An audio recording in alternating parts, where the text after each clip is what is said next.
content. What's going on? Welcome back to Alcohol Content. We are here again to review some whiskey. So before we get into it, who are we drinking with? We got Ryan. Ooh, Shindage. Oh, Shindage Doogie. Let's go, boy.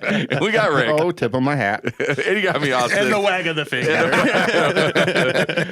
We are here with some, I would say middle of the road. Like we're this is an everyman's bourbon, I think. So take it away, Rick. What are we drinking? Well, I'm really excited because we have some Missouri bourbon here. Okay. And you don't often hear of Missouri bourbon, but this is Ben Holladay's Bottled and Bond. And so it's Bottled and Bond's got to be at least 4 years, but this is actually aged a little over 6 years. Okay, all right. Yeah. And so it's pretty cool. They use Missouri white oak, probably from the Ozark Mountains, and all the corn in this bourbon is from the state of Missouri.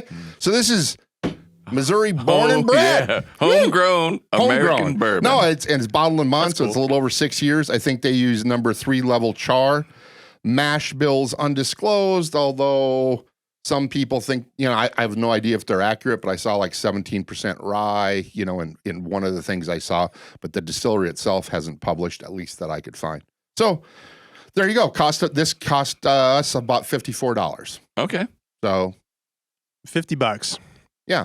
That's difficult range, Yeah, that's an but it's interesting. very approachable. Yeah. I like the presentation. It's kind of fun. Gives definitely an old school vibe with the red Ben Holladay on there. Over the past year, I've been seeing this creep into my periphery through like social media on it's starting to get steam and starting to become more popular. All right. Yeah. That's pretty cool. So it's cool that we got one. Well, It's becoming widespread. Yes, right. We didn't have it for the longest time just for distribution Yeah. purposes. So Rick, you mentioned that some people were talking about a rye in the mash bill. yeah. Definitely picking up some rye spice on the nose. It does seem like it, but it's not super It's not heavy. crazy, Yeah. but it's a little funky.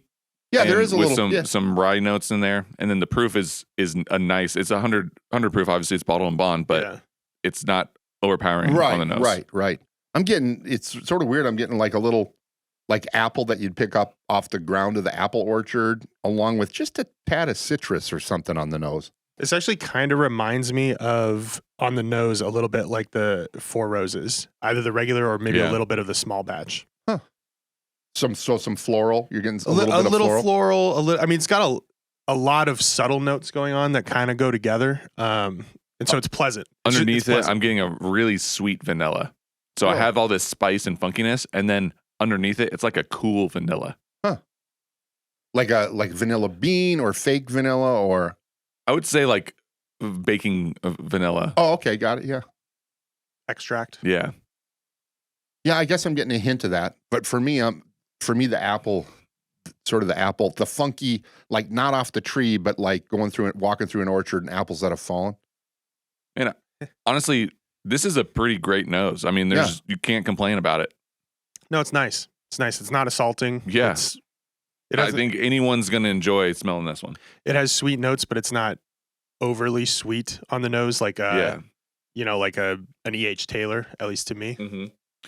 This is reminding me of maybe like some of the whiskeys we've done in like our cheap series, like 30 or below probably. It's reminding me of the flavor profile of those, but it's way smoother. This is an incredibly smooth bourbon. That 100 proof is not coming in on the palate at all.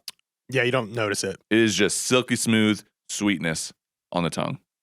Yeah, I like it. Like on the nose, I feel like there's a good balance of there's some wood, some spice, maybe from the wood or the rye. There's some sweetness. I mean, it's got a lot going on, but it's not spiky. It's pretty easy going. On my second taste, the wood really opened up. Yeah. Wow. Yeah. I'm definitely getting some. So there's some traditional sort of toffee or caramel notes, but it's not overwhelming with that. I'm still getting a little fruit and a little apple, a little red fruit on it. And then I definitely am tasting, not in a bad way, the Missouri white oak for sure. Yeah. And I think some of that spice is coming from the oak. Really familiar with that Missouri white oak there? Missouri, yes. I've spent quite a bit of time in Missouri. It's a great state. Spent 27 years being a master of a Missouri white oak. Yeah. No, nothing to do with that. But fishing in the Missouri River. after tasting it a few times, going back to the nose, I'm getting almost like a lemon tart or something, like a sweet The lemon citrus dessert. comes through a lot more. Yeah. Yeah. Because with that vanilla and stuff, it's almost like a lemon cream pie or something. Ooh. Look at Austin pulling out all this stuff. Yeah. And don't call me the bourbon master for nothing. Oh. And by they, I mean You. the fans. That's what the fans call me. This to me is we're gonna get we're in Missouri. We're gonna get our camouflage on, get our rifles ready. It's deer hunting season, and we're out in our little going. You know, we're gonna go hike to wherever we're gonna do our hunting or whatever. And this is what we have around the camp. That's what this tastes like to me. Which that's all good from my perspective. Yeah. This is like you bring your city slicker friend to come hunting with you, and he's trying to impress the group, and he gets something just a little bit better than what you'd normally be drinking on your hunting trip. And he's trying to impress, and everyone's like, "All right, this guy's kind of cool." I was guess. gonna say, I think this is better than a hunting trip whiskey. Yeah. Oh, I meant that with all total regard. That's a pleasant experience or whatever.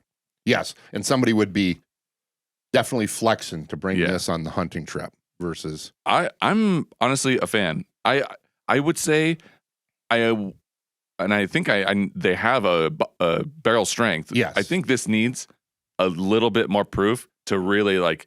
I feel like this bottle could kick you in the face and it'd be a pleasant experience. I've read nothing but good things about their barrel proof, which we still don't have available to us here. I want a little bit more proof. Well, of course you do, Bourbon Master. Yep. So it's like it ramps it up a little bit more. But hey, I'm going to say for $50 or whatever, $55, this is definitely doable. I like this. All right, bam. That's I'm satisfied. That's a good bottle. Yeah. Thanks for bringing it, Rick. $55, a little steep, but I think this is one that it's not going to break the bank for a lot of people, but it's good whiskey. Yeah. I think you're not going to waste $55 on this bottle. And this is, you share it with your friends. Yeah. Like everything that we get on the show, if it's good, you should share it. This is definitely a share. I totally agree. So, all right, folks, there you have it. We got another bottle for you. Woo! Go pick it up. Let us know what you think. Have you had it before? Type it in the comments. Let us know. Go ahead and like the episode because this show was super fun. It's super quick. We're just dishing them out now. And then subscribe if you haven't subscribed yet. Ring-a-ding-ding. Yeah, hit that little bell icon. You'll get notified. You're like, man, new whiskey? Hell yeah. All right, folks, take it easy.